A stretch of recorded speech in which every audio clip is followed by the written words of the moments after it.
हाँ तो दोस्तों, सबसे पहले मैं आपके रैंक को व्यवस्थित करता हूँ कि जिन जिन बंधुओं ने जितनी मेहनत से और जितनी लगन से पढ़ाई की है उसका रैंक आप लोगों के सामने है।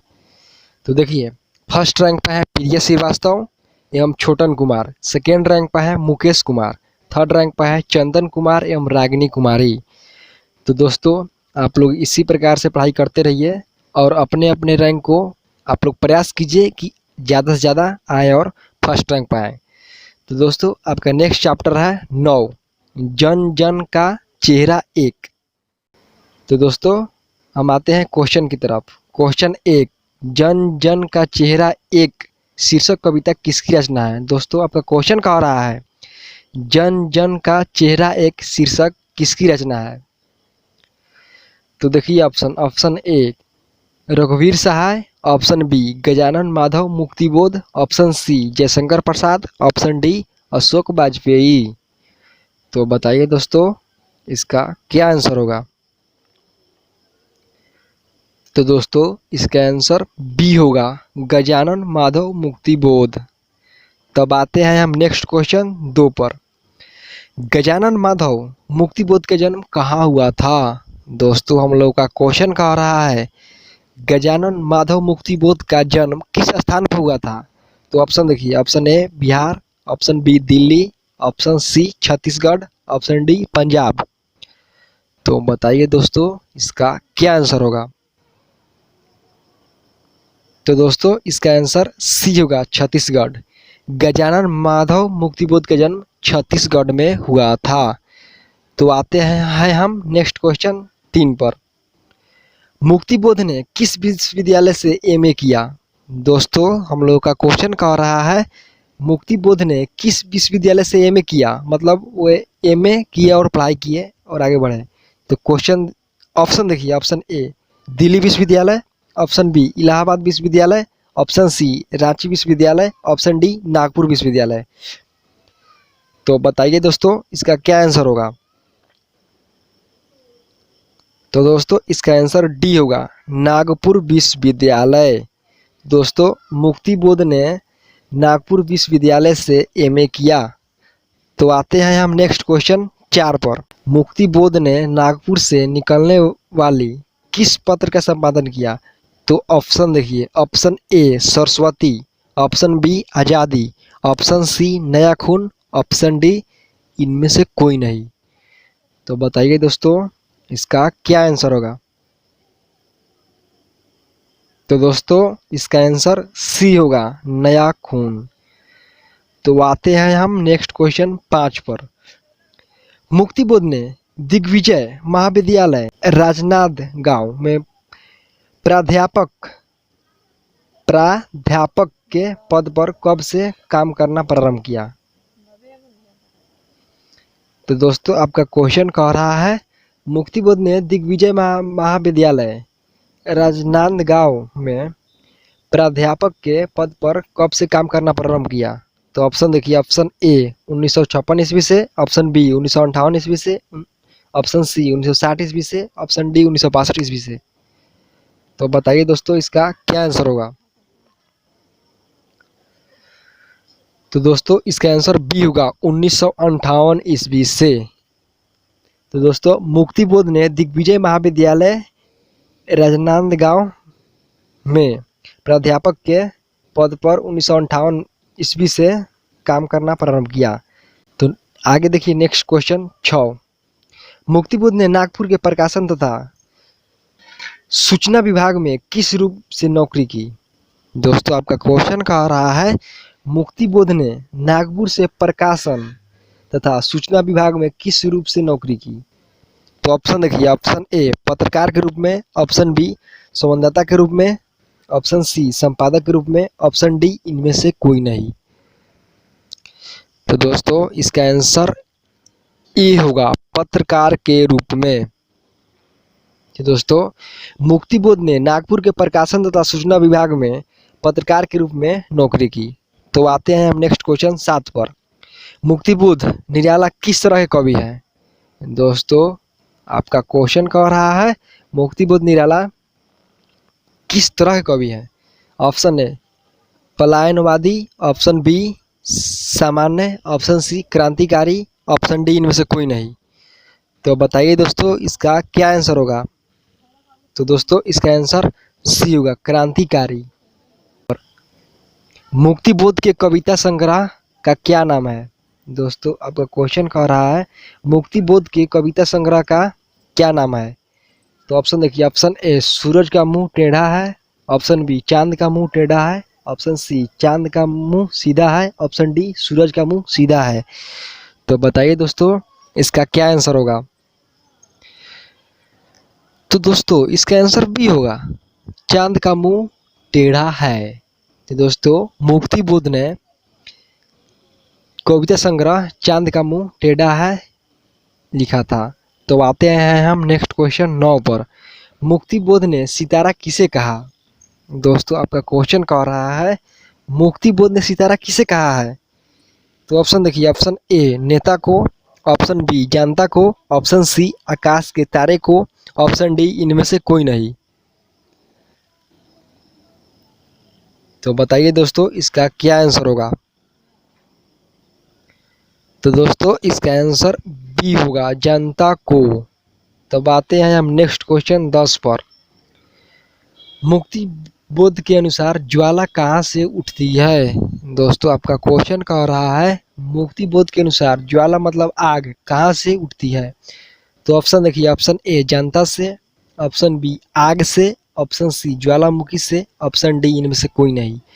तो बताइए दोस्तों इसका क्या आंसर होगा। तो दोस्तों इसका आंसर ए होगा, जनता से।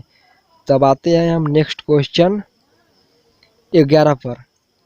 अज्ञे द्वारा संपादित तार सप्तक के एक कवि के रूप में कौन सामने आए। दोस्तों हम लोग का क्वेश्चन कह रहा है अज्ञे द्वारा संपादित तार सप्तक के एक कवि के रूप में कौन सामने आए। तो ऑप्शन देखिए, ऑप्शन ए रघुवीर Sahay, option B Jaishankar Prasad, option C Muktibodh, option D इनमें से कोई नहीं। तो बताइए दोस्तों इसका क्या आंसर होगा। तो दोस्तों इसका आंसर सी होगा, मुक्तिबोध। तब आते हैं हम नेक्स्ट क्वेश्चन 12 पर। कौन सी कृति मुक्तिबोध की नहीं है। दोस्तों हम लोग क्वेश्चन कह रहा है कौन सी कृति मतलब कविता जो ऑप्शन में दिया हुआ है वह मुक्तिबोध की नहीं है।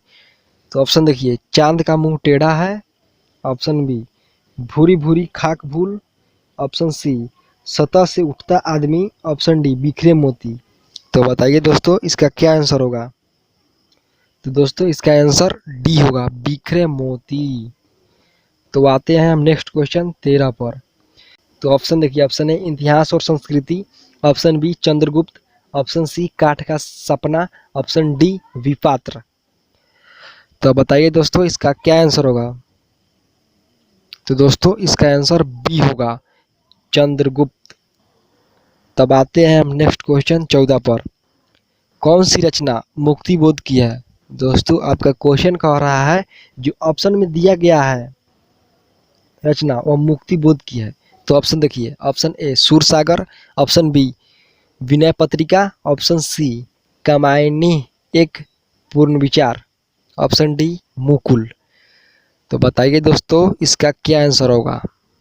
तो दोस्तों इसका आंसर डी होगा, मुकुल।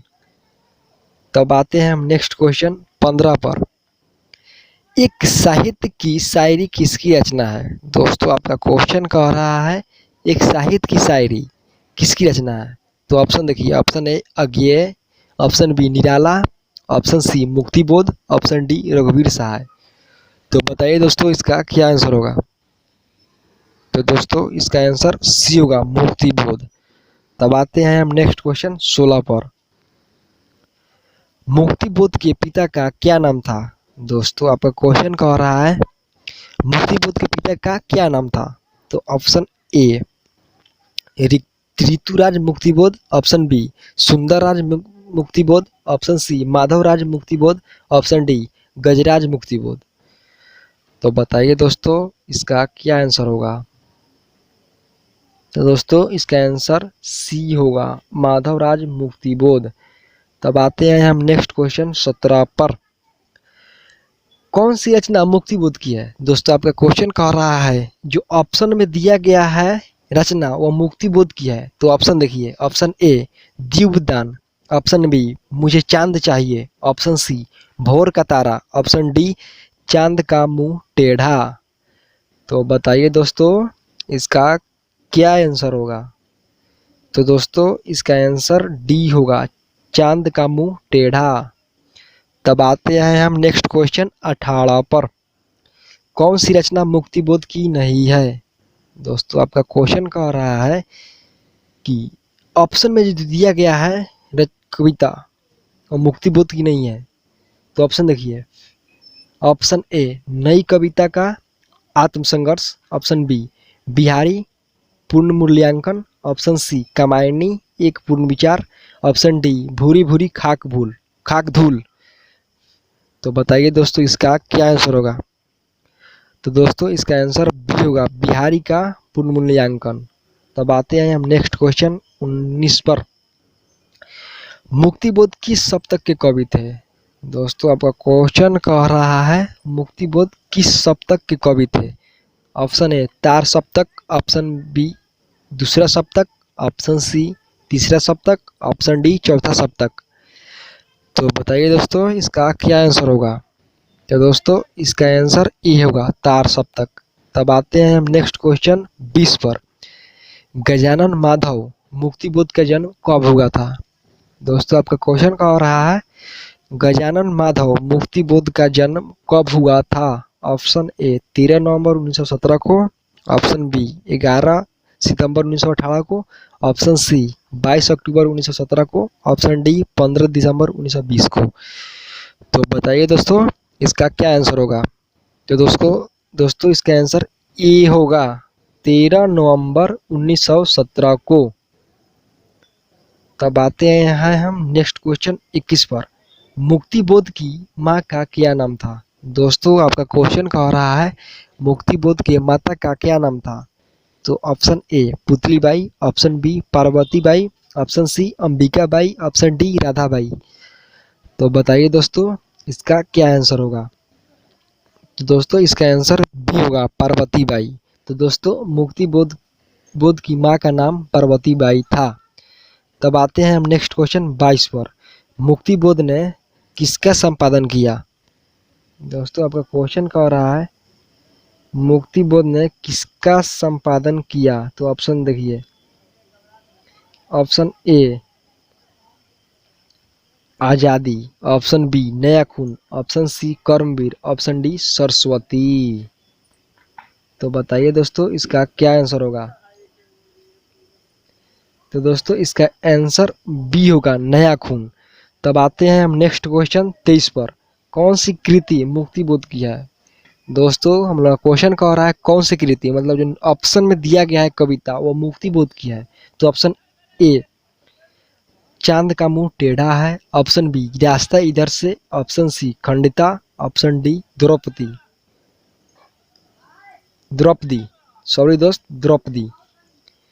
तो इसका आंसर क्या होगा? तो दोस्तों इसका आंसर डी होगा, द्रौपदी। तब आते हैं हम नेक्स्ट क्वेश्चन 24 पर। जन जन का चेहरा एक के रचनाकार कौन है? दोस्तों हम लोग क्वेश्चन कह रहा है जन जन का चेहरा एक के लेखक कौन है? ऑप्शन ए गजानन माधव मुक्ति बोध, ऑप्शन बी अज्ञेय, ऑप्शन सी रघुवीर सहाय, ऑप्शन डी ज्ञानेंद्र पति। तो बताइए दोस्तों इसका क्या आंसर होगा? तो दोस्तों इसका आंसर ए होगा, गजानन माधव मुक्ति बोध। तब आते हैं हम नेक्स्ट क्वेश्चन 25 पर। मुक्ति बोध की कविता है। दोस्तों आपका क्वेश्चन कह रहा है कि मुक्ति बोध की कविता है, मतलब जो ऑप्शन में दिया गया है उसमें देखना है कि मुक्ति बोध की कविता कौन सी है। अब तो ऑप्शन देखिए, ऑप्शन ए गांव का घर, ऑप्शन बी जन जन का चेहरा एक, option C Usha, option D पुत्र वियोग। तो बताइए दोस्तों इसका क्या आंसर होगा? तो दोस्तों इसका आंसर बी होगा, जन जन का चेहरा एक। 20 पर नए साहित्य का सौंदर्य शास्त्र के लेखक हैं। दोस्तों आपका क्वेश्चन कह रहा है नए साहित्य का सौंदर्य शास्त्र के लेखक कौन है? तो ऑप्शन देखिए, option A Om Prakash Valmiki, option B Muktibodh, option C Hazari Prasad Dwivedi, option D doctor Nagendra. तो बताइए दोस्तों इसका क्या आंसर होगा। तो दोस्तों इसका आंसर बी होगा, मुक्तिबोध। तब आते हैं हम नेक्स्ट क्वेश्चन 27 पर।